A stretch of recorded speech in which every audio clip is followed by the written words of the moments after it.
నమస్తే, నేను మీ నక్క మహేష్ యాదవ్. ఈరోజు ఏ మెయిన్ పేపర్ చూసినా కూడా ఒక వార్త ఇలా సోషల్ మీడియాలో కావచ్చు, మెయిన్ పేపర్లో చాలా క్లియర్గా కనిపిస్తోంది. అదే ఏంటి అంటే గొర్రెల స్కాము 1000 కోట్ల పైనే. ఈ యొక్క వార్తను కనుక గమనిస్తే కళ్ళు చెదిరిపోయే నిజాలు బయటకు వస్తున్నాయి. ముఖ్యంగా గొల్ల కుర్మలకు సంబంధించి దేశంలో ఏదైనా ఒక పథకం వచ్చిందంటే అది గొర్రెల స్కీమ్. మరి అలాంటి స్కీమ్ని ఈ యొక్క అవినీతి తిమంగళాలు ఇవాళ 1000 కోట్ల పైనే స్కామ్ చేశారని చెప్పేసి ఈ వార్త అయితే మనకు కనిపిస్తుంది. ముఖ్యంగా ఈ వార్తను గమనిస్తే గొర్రెల పంపిణీలో అవినీతి అక్రమాలు, పక్కదారి పట్టిన పథకం నిధులు, 200కు పైగా బ్యాంక్ ఖాతాల స్వాధీనం, బెట్టింగ్ యాప్లలో యూజ్ చేసినట్లు గుర్తింపు, 31 మొబైల్ ఫోన్లు, 20 సిమ్ కార్డ్ సీజ్, నిధుల గోల్మాల్పై ఈడీ సంచలన ప్రకటన.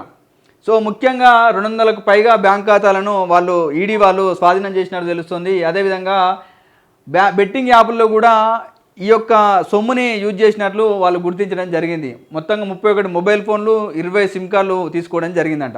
సో ఏంటి అసలు ఈ స్కీమ్ ఎప్పుడు స్టార్ట్ అయింది, సో దీని ప్రధాన ఉద్దేశం ఏంటి అనేది ఇక్కడ క్లియర్గా వాళ్ళు రాయడం జరిగింది.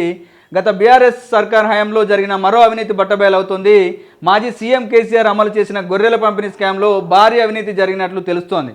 ఈ కుంభకోణంలో కోట్లాది రూపాయల అక్రమాలు జరిగినట్లు కేంద్ర దర్యాప్తు సంస్థ ఎన్ఫోర్స్మెంట్ డైరెక్టరేట్ సంచలన ప్రకటన చేసింది.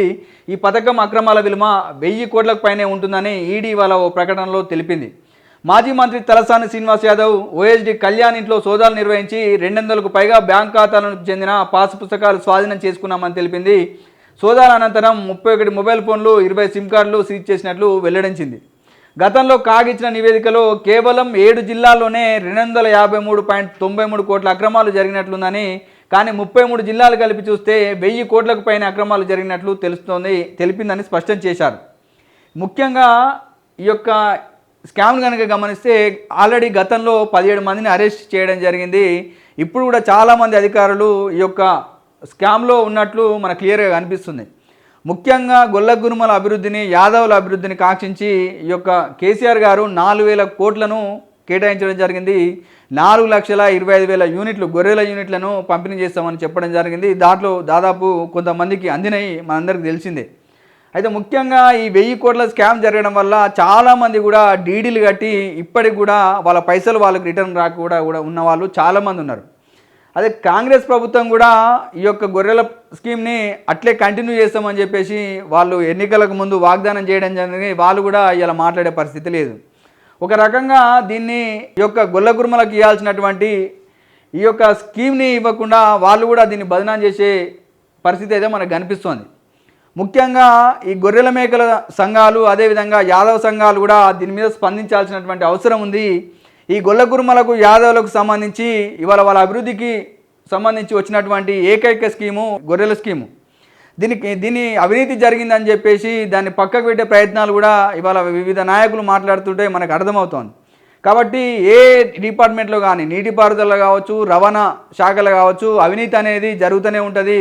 అది రాజకీయ నాయకులు, అధికారులు వాళ్ళ యొక్క అవినీతి బుద్ధితోటి ఈ యొక్క స్కామ్ను చేయడం జరుగుతుంది. కానీ ఈ యొక్క పథకాన్ని మాత్రం ఖచ్చితంగా రక్షించుకోవాల్సినటువంటి అవసరము యాదవుల మీద ఉంది.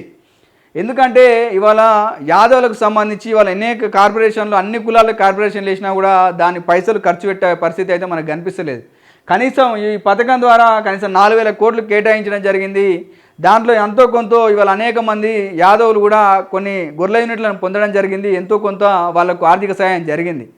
కనీసం ఈ పథకం లేకపోతే ఆ మాత్రం కూడా పైసలు వచ్చే పరిస్థితి లేదు. ఇప్పుడు కాంగ్రెస్ క్లియర్గా మనకు చెప్తుంది ఏమని, మన దగ్గర పైసలు లేవు, బడ్జెట్ ఈ బీఆర్ఎస్ మీద ఆల్రెడీ వాళ్ళంతా స్కామ్ చేసి ఇవాళ అప్పుల పాలు చేశారని చెప్పి వాళ్ళ మీద దుమ్మెత్తిపోయడం జరుగుతుంది. ఇక యాదవులకు కావచ్చు, మిగతా అన్ని కులాలకు కావచ్చు, వాళ్ళకి రావాల్సినటువంటి వాటా మాత్రం దక్కడం లేదు. కాబట్టి యాదవ సోదరులు ఈ యొక్క అవినీతి అధికారుల మీద శిక్ష పడేటట్లు కొట్లాడాల్సినటువంటి అవసరం ఉంది. అదేవిధంగా ఈ యొక్క స్కీమ్ని కూడా కాపాడుకోవాల్సినటువంటి అవసరం ఉంది. సో నెక్స్ట్ మరిన్ని విషయాలతో మేము ముందుకు వచ్చే ప్రయత్నం చేస్తాం. కాబట్టి చూస్తూనే ఉండండి యాదవ్ విజన్ ఛానల్.